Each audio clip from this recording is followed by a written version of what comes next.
In this video, let's take a closer look at 3 key solar metrics that will help you to choose the right sheer fabric for your motorized blinds, not just for style, but for comfort and performance. First, we have the solar transmittance, TS.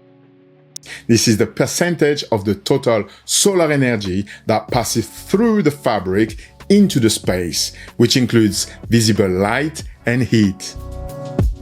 A high TS, like 20%, means more sunlight and heat get through. It brightens the room and provides more natural light, but on the other hand, it can lead to glare and overheating.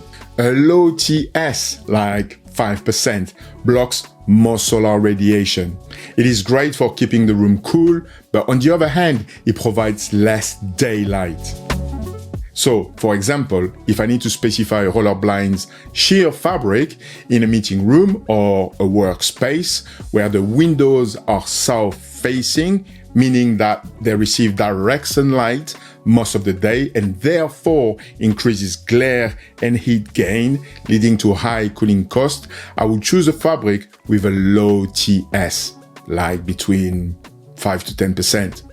It will help reducing the HVAC cooling load and will minimize glare on screens, making the space more comfortable for the occupant, saving energy with better visual comfort during video calls or presentation.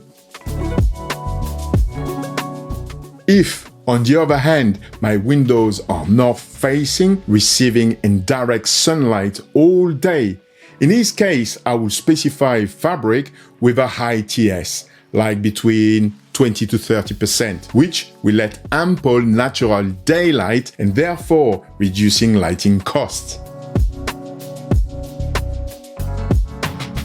Then we have the solar reflectance, RS, also in percent. This is how much solar energy, light and heat reflected away by the fabric. This is often influenced by its color and texture. For example, a light color fabric will have an RS of about 60%, which means that it will be highly reflective. And dark color fabric will have an RS of about 10% and therefore less reflective.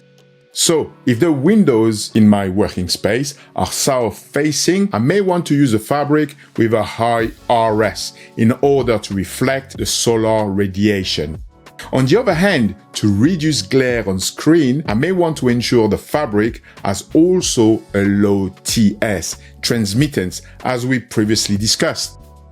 Now, if my windows are north-facing, receiving a softer daylight all day to maximize natural daylight without relying too much on artificial light, I can use a darker tone fabric with a low RS, like around 10%, to allow light diffusion without glare. It will also provide a softer view of the outside, which I can combine with a medium to high TS, transmittance, to bring daylight in and save cost linked to artificial light.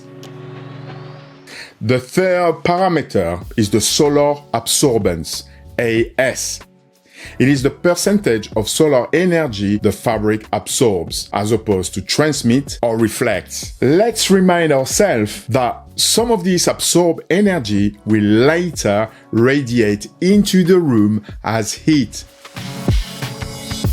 So, if my workspace windows are south-facing, exposed to strong direct sunlight most of the day with large amount of solar gain and glare, especially in the summer, I will select a fabric with a low AS between 10 to 20%, for example. Less heat will be absorbed by the fabric, which means that less heat will radiate back into the space, which will help keeping the room cooler and reduce reliance on HVAC in the summer.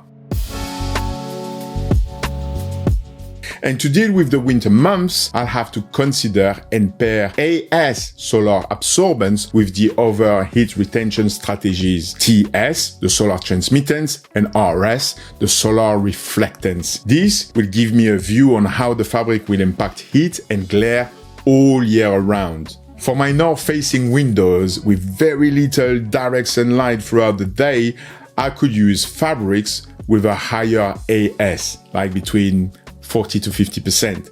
The fabric will absorb more solar energy and will release a gentle warmth back into the room and therefore reduce heating demand in the colder months. I will also have to pay attention that the room doesn't tend to overheat or have limited ventilation for the well-being of the occupants.